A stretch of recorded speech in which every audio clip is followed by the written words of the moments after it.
ಗೀತಾ ಮಹಾತ್ಮೆ. ಪಶ್ಯೈತಾಂ ಪಾಂಡುಪುತ್ರಾಣಾಂ ಆಚಾರ್ಯ ಮಹತೀಂ ಚಮೂಂ ವ್ಯೂಢಾಂ ದ್ರುಪದಪುತ್ರೇಣ ತವ ಶಿಷ್ಯೇಣ ಧೀಮತಾ. ಆಚಾರ್ಯರೇ, ತಮ್ಮ ಪ್ರಿಯ ಶಿಷ್ಯನೂ ಬುದ್ಧಿವಂತನೂ ಆದ ದ್ರುಪದ ಪುತ್ರನಿಂದ ವ್ಯೂಹಾಕಾರದಲ್ಲಿ ನಿರ್ಮಿಸಲ್ಪಟ್ಟಿರುವ ಪಾಂಡವರ ಈ ದೊಡ್ಡ ಸೈನ್ಯವನ್ನು ನೋಡಿ. ಮಹಾಭಾರತ ಯುದ್ಧದ ಪ್ರಾರಂಭದಲ್ಲಿ ದುರ್ಯೋಧನನು ಗುರು ದ್ರೋಣಾಚಾರ್ಯರಿಗೆ ಹೇಳಿದ ಮಾತಿದು.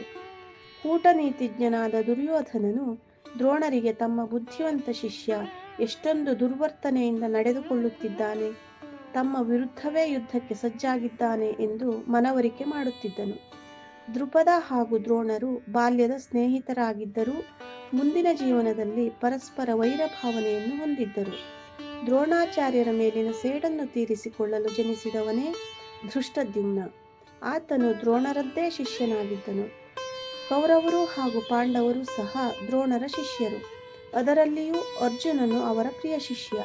ಹೀಗಿರುವಾಗ ಗುರುಗಳು ಪಾಂಡವರ ಪಕ್ಷಪಾತಿಗಳಾಗಬಹುದೆಂಬ ಸಂಶಯ ದುರ್ಯೋಧನನನ್ನು ಕಾಡುತ್ತಿತ್ತು. ಆ ಸಂಶಯಕ್ಕೂ ಮಿಗಿಲಾಗಿ ದ್ರೋಣರಲ್ಲಿ ದ್ವೇಷ ಭಾವನೆಯನ್ನು ಕೆರಳಿಸುವುದು ಆತನ ಉದ್ದೇಶವಾಗಿತ್ತು. ಶತ್ರುವನ್ನು ಸೋಲಿಸಲು ಕೂಟನೀತಿಯನ್ನು ಪ್ರಯೋಗಿಸಿದರೆ ಮಾತ್ರ ಸಾಧ್ಯ ಎಂಬುದನ್ನು ಅರಿತ ದುರ್ಯೋಧನನು ದ್ರೋಣಾಚಾರ್ಯರ ಮನಸ್ಸಿನಲ್ಲಿ ಅರ್ಜುನ ಹಾಗೂ ಧೃಷ್ಟದ್ಯುಮ್ನರ ಮೇಲೆ ಅಸಮಾಧಾನ ಹುಟ್ಟಿಸಿ ಜಯ ಸಾಧಿಸಬಹುದೆಂದು ನಂಬಿದ್ದನು. ಹೀಗಾಗಿ ದುರ್ಯೋಧನನು ಅವರ ಭಾವನೆಯನ್ನೇ ತನ್ನ ಬತ್ತಳಿಕೆಯನ್ನಾಗಿ ಮಾಡಿಕೊಳ್ಳ ಬಯಸಿದನು. ಇಂದಿನ ಕಲಿಯುಗದಲ್ಲಿಯೂ ಸಹ ಇಂತಹ ಕೂಟನೀತಿಗಳು ಎಲ್ಲೆಡೆ ತಾಂಡವವಾಡುವುದನ್ನು ನಾವು ಕಾಣಬಹುದು.